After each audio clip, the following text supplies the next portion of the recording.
morning. How we doing? This is upside down. Man, it's going to be, well, I'll tell you here in a second. So I'll start this way. 25 years ago, this church got started, and it got started with this in mind, that we're not going to be a dispenser of religious goods and services. Like, that's not what we're up to. What we're up to is being serious about following Jesus, doing his mission in our city and through our city, the world. And that was a commitment. I mean, if you're here, you're like, oh, I like this place. Brian doesn't mess around. Like, he preaches the word. Like, hey, man, I'm not a business. You're not a consumer. We're brothers and sisters, fathers and mothers, daughters and sons, and we love Jesus and want to follow him, serve him, make him famous, and let other people know about him. And we're committed to that. Like, this is what we're passionate about, and we put our money where our mouth is. This year, we'll probably give somewhere around $150,000 to $200,000 to help start and strengthen other churches, and even more than that. There's been a commitment from the very, very beginning about sharing what we have, whatever that is. Sometimes it's been little, sometimes it's been more than a little, and that includes leaders, and the leaders in this church give away their time. I myself give away about 30% of my time, and you guys are good with that, to share, to help and strengthen other churches. So about 8 or 9 times a year, I won't be here on a Sunday. I'm not sleeping in. I'm not watching football, although those are good guesses. I'm at another church that we serve either in the U.S., Canada, Mexico, or wherever. And this past week, my wife and I, along with John and Linda Lamferman, were in Cyprus. And we are there with our broader family of churches called New Frontiers. And it was just such a privilege to be there. All the churches, the nations, and the stories. I mean, knowing people.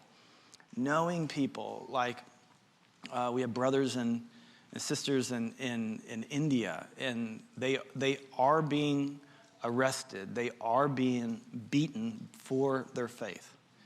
It's not a story. It's happening. And to be with them and to pray with them, and they're emboldened. They have some fear and concerns and troubles, but they're emboldened in places in Europe and places in Africa, places, new nations, the gospel going to people that don't have a Bible in their language, and we're breaking into those communities. Places in the Middle East that I cannot mention, horrific things, and they're having debates on, under constant threat of bombs and people showing up with big knives and guns. And think about our conversation: should we have coffee before service or after service? And it's just all really humbling, and to be there with and if you watch the news, Russian believers, Russian leaders, and Ukrainian pastors and believers, and receiving communion together, and to see that their alignment is with Jesus and the kingdom more than a nation, even though there's a lot of hurt, a lot of pain, a lot of misunderstanding, as you can imagine. It was just so humbling, and I was reminded of what it says in 1 Thessalonians 3 in that section, and it's a great letter of Paul, because sometimes, like, how do you identify with the Apostle Paul? Well, Paul, he said he wrote this as a brother, as a sibling. He also, another place, said he wrote it as a father, and he wrote it as a mother, if you can believe that. And so everyone's in on this, and he talks about the joy that he had because of you, because of our community and the partnership that we have in the gospel, and that when we come together, that we fill up what's lacking in our faith. And we do that every week here. We fill up what's lacking in our faith. That's a community thing. And we get in our groups, we fill up what's lacking in our faith. When I was there in Cyprus, I noticed that there was a gap. There was something lacking in my faith. And to be amongst these men and women. It says in Hebrews 11, I think, verse 38, it said, talking about all these great heroes of the faith, of whom the world is not worthy. And just standing there amongst men and women who I would say just the world is not worthy. And it was amazing, and I just want you to know that you're a part of it. I'm there in a sense on our behalf, and you don't always get to hear about it. You don't always get to see an experience. I wish you could have been there. I wish I could have got something on video. I wish I could have taken pictures. They said I could take pictures of the backs of people's heads, which I got some of those, but I decided not to show them to you. But anyway, it's just a huge privilege, and man, we're serious about following Jesus and being on mission with him and what that means for us. And I hope that you appreciate that and are in on that, and you put up with the different ways that we operate, and why is it this way, and how come, as Burger King said, how come I can't have it my way? And that's why. It's because this is what we're up to. Anyways, that's also why, I am, I'm here in spirit, and my body is here, but my brain is in another time zone. And so I hope to keep this straight for you, but we are starting a new series called Making Change, and it's a series about building your financial world in alignment with the wisdom of the Bible. It's about understanding how the intersection between money and you.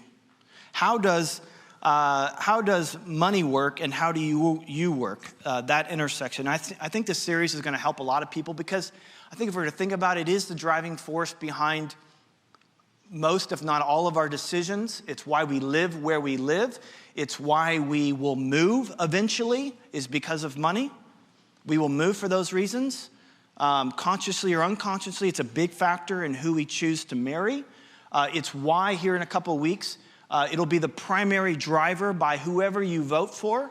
It's going to be money, at least if you follow the stats in the U.S. I come here on the way here, and I see all these signs that say family values, and we're for the police, and we're for gun safety, and we're for whatever. And it's like, no, you're not. You're for your pocketbook. It's not even close. So it's a big deal. And we're going to take a look at it. And sometimes, the question that pops in our minds is, why would you mix spiritual matters with financial matters? Shouldn't we keep finance and spiritual matters separate? And there's two really good reasons. One, the Bible doesn't. Number two, you don't either. Have you ever prayed that you would get that job? Have you ever prayed that you would get that raise? I know you have, because I prayed with you. Have you ever prayed you'd get that house? Oh man, I'm in a bidding war. Brian, pray that I get this house.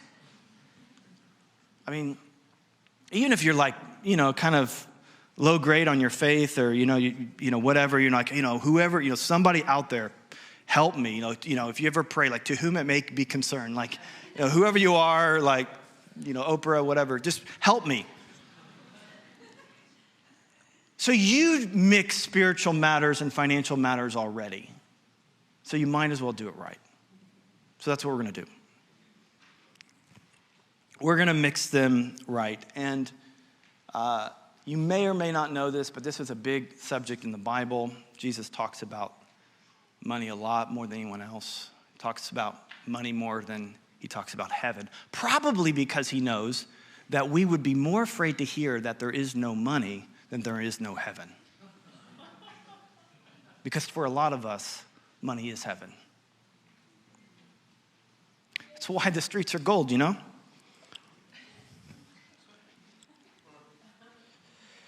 Now that I've got you all encouraged, today's title is First Things First. If you were to ask me to sum up what the Bible says about money, it'd be this. You don't own money, but money can own you. This is why this subject is so important. You don't own money, but money can own you. The foundational truth about wealth and possessions is that God owns it all. Scripture is very clear on this. We live in a mythical world where the deeds of our homes and the deeds of our cars and the deeds of our boats have our name on it. Bible says something different. God says, Exodus 19, the whole earth is mine. Job 41, who has a claim against me that I must pay? Everything under heaven belongs to me. This is not just true in a general sense, it's true in a specific sense. For every animal of the forest is mine. The cattle on 1,000 hills is mine. I know every bird of the mountains, the creatures of the field are mine. We may be tempted to say, I get that God owns everything, but this is my hill. He's like, no, that's my hill. That's my cattle. That's my SUV. That's my truck. That's my boat, my phone, my fridge, my food. That's all mine. Well, I've got money in my pocket. He says, no, that's my pocket and my money.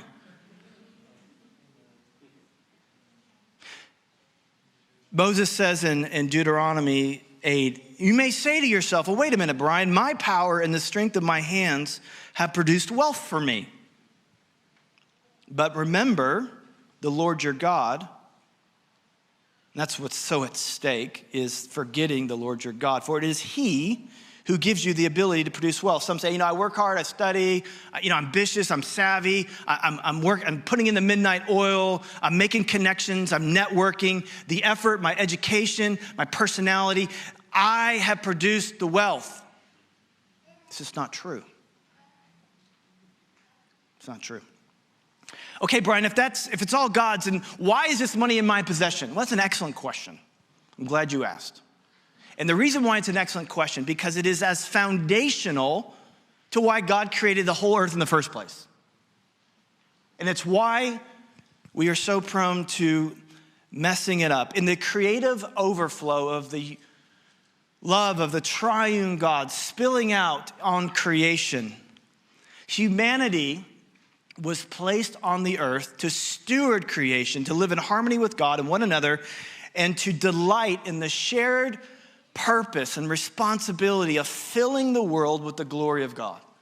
Just an amazing call. Creation was given to us to steward, and everything was ours. Everything was ours. Everything was ours to enjoy except one tree. He says, if you abstain from this one tree, from consuming the fruit of this one tree, if you will put me first, if you will trust me, I will bless you beyond imagination.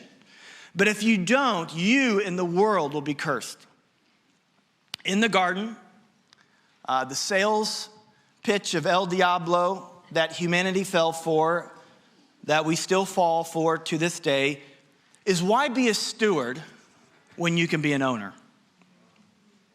Why be second when you can be first? And in that moment, we no longer believe that we were beneficiaries of God, but victims of God. I mean, even now, some of you got like your hand on your wallet, like, he's coming to take something from me. Okay, Brian, why 2022, creation, whatever, the Bible, ancient history, why do I have wealth? Whether it's $10 or 10 million, you are the steward, same deal as the beginning, same deal. You are the steward of what God has given you on his behalf. You are one of God's money managers. Now put that on a business card. I'm one of God's money managers. I'm kind of a big deal. I'm one of his men. And as a steward or a custodian of that wealth, you disperse based upon the desires of the owner. I was a financial advisor, money manager in a former life, and people put millions of dollars in my possession. Then they gave me the authority to direct that on their behalf in various different investments. Now, financial money managers like me show up all the time in the news, and they get convicted of what is considered to be heinous crimes. One guy in recent history got 150 years in prison. And to be quite frank, people were hoping for a lot worse. And the crime he committed is something called embezzlement. Embezzlement is when a custodian or a steward of assets are used for a purpose other than what was laid out by the owner, typically for selfish gain. And the more selfish the gain, the more trouble they are in. You and I will not be taken to any human court for how we have embezzled what God has given us. But we will be held accountable.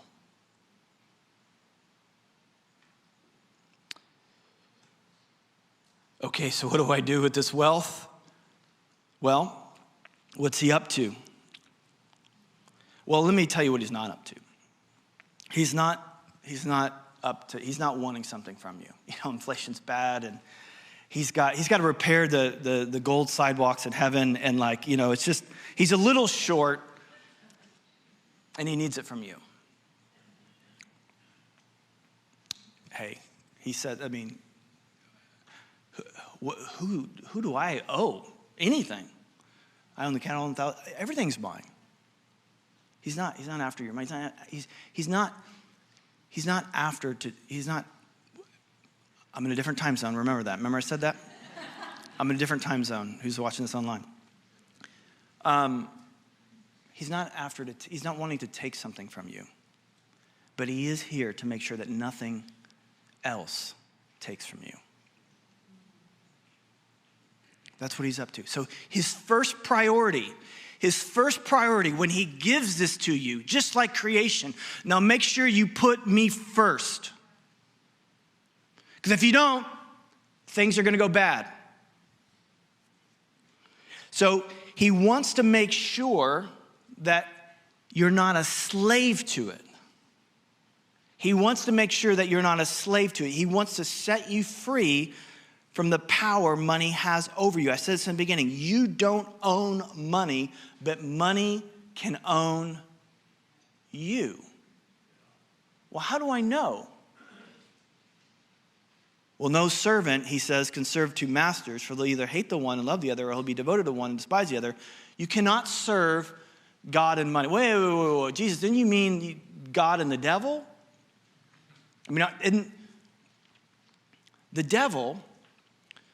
The devil only deceives us into believing that God is not ultimate. And he'll use whatever he can as a substitute for that, as something that is ultimate. John Wesley said that he doesn't care what side of the horse you fall off on, as long as you fall off. He'll find that place where you're leaning and push you. And for most of us, if not all of us, money's one of them. It's the big one. The Bible says that we are prone to worship created things versus the creator. And in the garden, God gave Adam and Eve the earth to steward. And instead of loving God and managing creation, they loved creation and they managed God. Adam and Eve didn't put God first and brought destruction into their world and our world. And it's not actually hard to think. If you just think about it, we can all think of someone out of their passion for money who at some level ruined their life, ruined a marriage, ruined a relationship with a child. You can certainly think of, people who maybe ruined other people's lives in their pursuit of money. They stole from them, they manipulated them. You can't own money, but money can own you. And one of the ways that you know it owns you is that you think it's yours. I wish I had a clip of Gollum right now, after the precious. We're all like Gollum. It's mine. You cannot serve God. What do you mean you can't serve God in money? Well, we'll give it away. Well, I can't do that. Why not? Because you're a slave to whatever has control over you. So God says, make me first. That's what the tithe is all about. Tithe, the word tithe just means tenth. Don't you have to be afraid of it. It's not a scary word. It's just tenth. That's all it means. But what's really important about this, biblically, is that it's first. It's first. So in Proverbs 3, honor the Lord with your wealth and with the first fruits of all of your produce, then your barns will be filled with plenty and your vats will be bursting with wine. I just want to make a note here that this is a section in Scripture called the wisdom literature. So this isn't law. This is not saying this is the law. This is Solomon, the wisest person ever, noticing the behavior of humanity. He says, you know what? I've noticed that when people make God first financially, they live blessed lives. And when they don't do that, they live cursed lives. It's him just noticing how things work. And we see this in contrast in Genesis 4. In the course of time, Cain brought to the Lord an offering. Abel brought the first of his flock and fat portions. And the Lord had regard for Abel and his offering, but for Cain and his offering, he had no regard. Well, that seems a little rough. I mean, he gave, didn't he? It's not about the money or the fruit or whatever he gave. It's about what's first. And for Abel, it was first. For Cain, it was in the course of time. When he thought he could afford it. When he thought it was what he should do. And it's not just that God won't regard it. It's that he can't regard it. Did you know there's things that God can't do that you and I can do? There's some things that God can't. You know, God is not a man that he can lie. It's not that he just won't lie, like he just really, he just walks the straight and narrow. He won't do it. No, won't do it. He can't do it. Why? Because it's not that he just tells the truth. He is the truth. It's his essence. It's his being. He is unable to lie. He's omniscient. He can't think like you and I think. He can't do it. He can't think the way you think. Nothing ever occurs to him.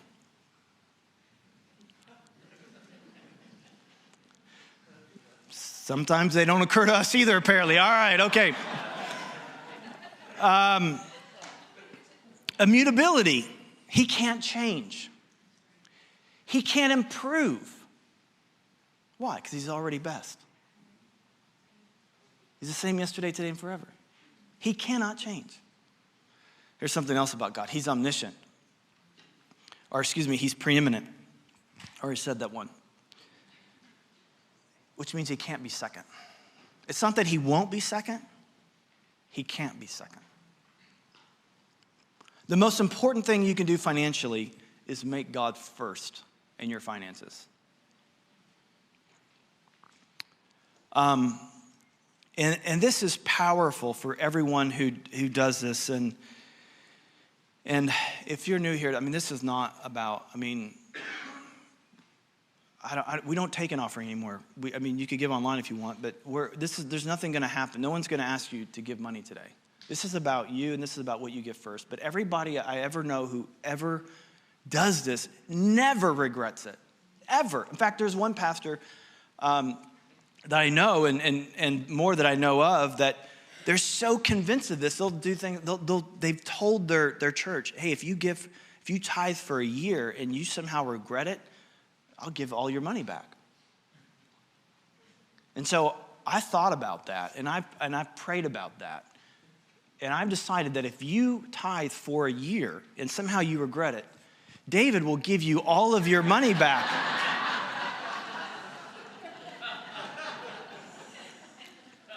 Hey, we're not into gimmicks.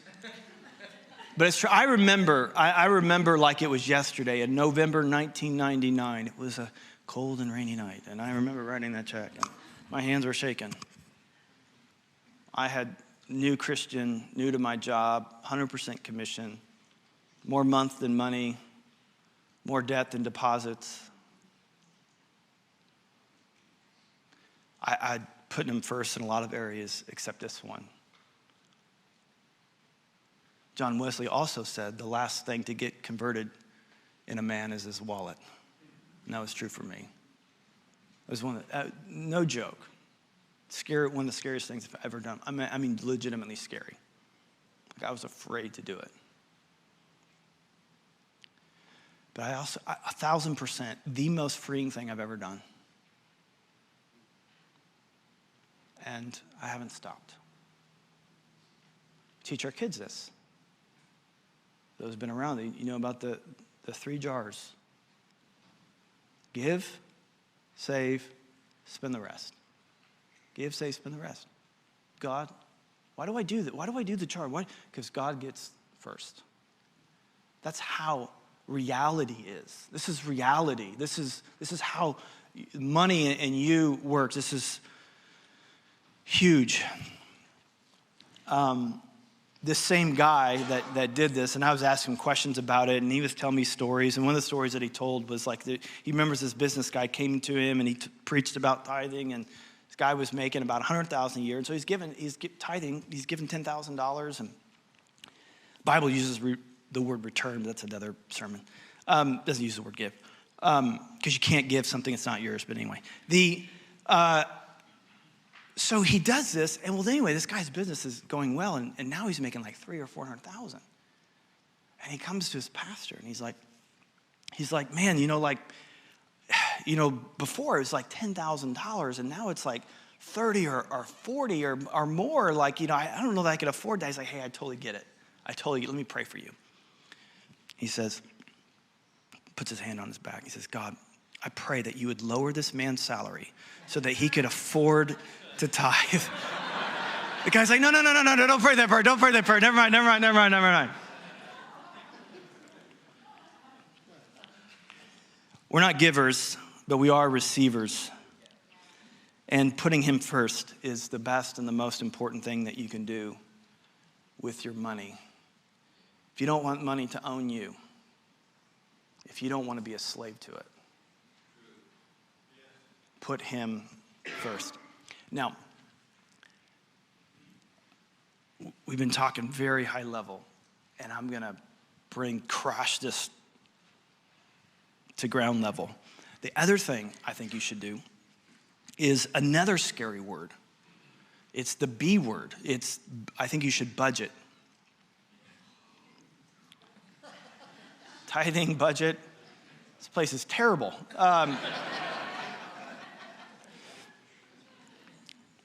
I think you should budget. Well, more than budget, here's my challenge to you.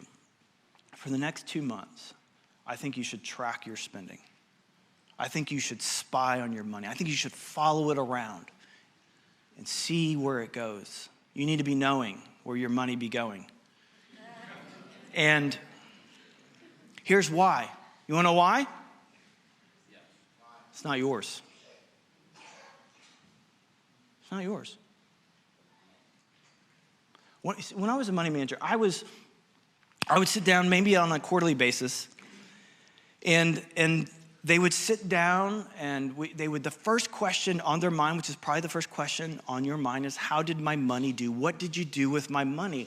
And it was never, you know what, I'm not really sure. I'm not really good at keeping track. I kind of generally know where it is, and if you give me a minute, maybe I can think through a little bit about, there was charts and graphs and all kinds of things to illustrate in great detail how I did with their money. I think that you should keep track of your money, even if you don't even get to a budget. Sorry I said that word. Even if you don't get to that, if you just track it for 2 months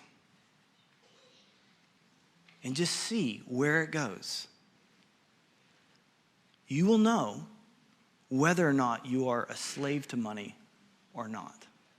Wouldn't you want to know that? Wouldn't you want to know if you are a slave to money? Track it.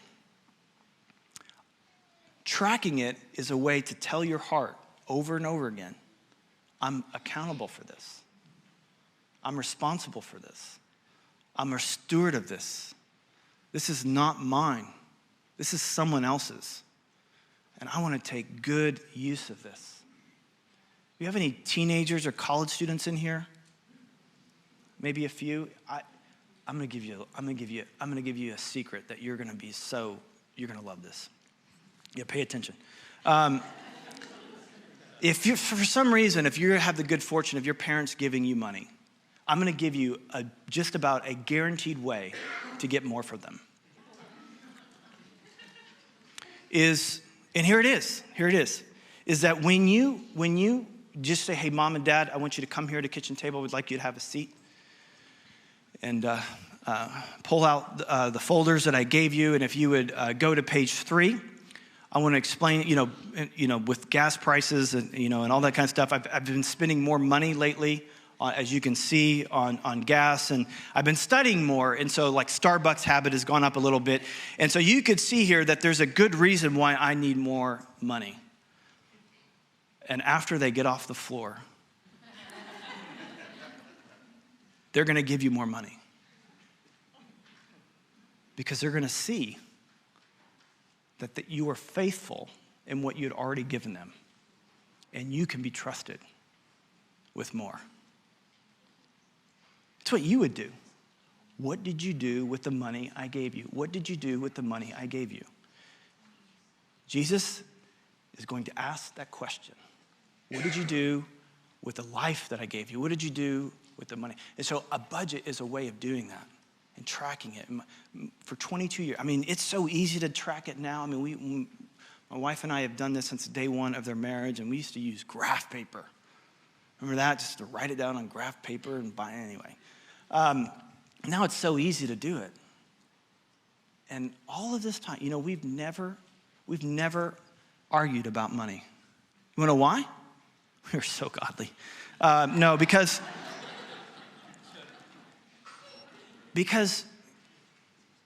we both know where the money goes, and we both decide where it goes. Budget, by the way, is just a way of worrying about the money before you spend it and not afterwards. We all worry about it. It's just whether or not you want to worry about it before or after. So there's my little plug about budget anyway. But you should track it. 2 months. 2 months. See what happens. I said that God can't be second. But when he came to earth,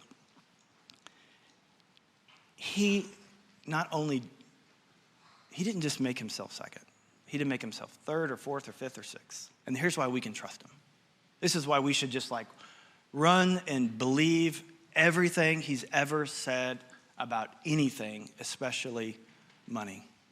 That he didn't just become second, third, fourth, or fifth, or sixth, or 10th, or 20th. He became last. The preeminent one took the lowest spot, and he became obedient to death, even death on the cross. For God so loved the world that he what?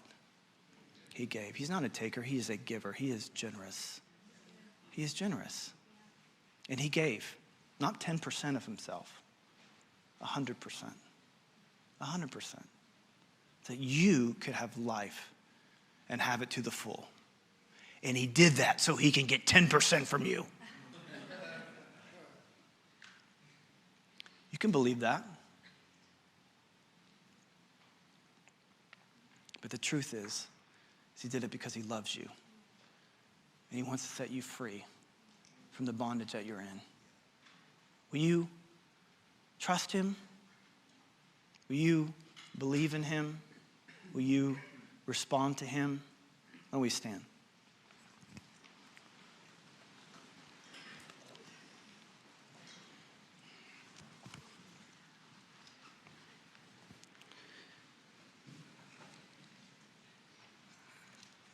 Jesus, we're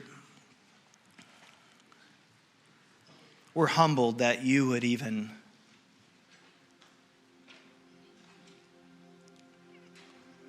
create us and put us on this earth. Everything that we have is from you. Every perfect gift comes from the Father above. God, we're sorry for not seeing ourselves as beneficiaries, but seeing ourselves as victims. And yes, we are running from you, but you didn't run from us, but you chased after us, and you bled and died on that cross so that you could set us free from Satan, sin, and death. You don't want anything to enslave us. God, I pray that the eyes of our heart would be enlightened to the wonder and the glory and the benevolence of you. You are a giver, and you are the one that sets us free. We don't want to be a slave to money or anything else. We want to serve you. You're the only one who has promised and has delivered on true freedom. So we trust you, and I just pray for the grace for every man, woman, boy, and child to walk this out. Amen.